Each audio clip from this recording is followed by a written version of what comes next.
Neteja viària, zones d'estacionament, llars d'infants o la brossa són alguns dels 14 serveis que Calafell ha municipalitzat els últims anys. De mitjana s'han estalviat un 25% de costos per cada servei i l'empresa municipal ha passat en 4 anys d'un pressupost de 300.000 euros a 7 milions.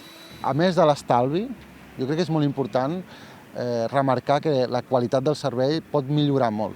No només és tema de diners, sinó també és qualitat de servei.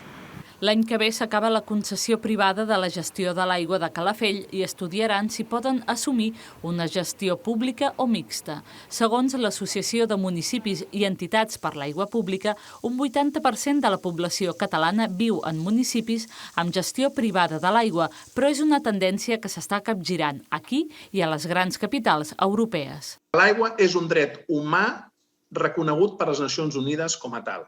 Si parlem d'un dret humà, és incompatible a que se l'hagi de considerar com una mercaderia.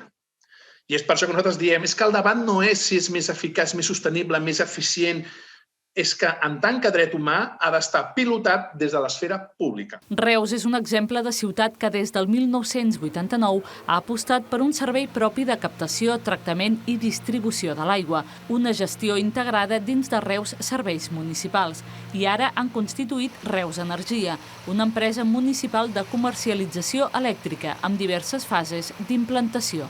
Començar per l'Ajuntament, amb menys factura de la llum municipal i en 4 anys, 5 anys, com a molt, ja poder anar oferint a la ciutadania.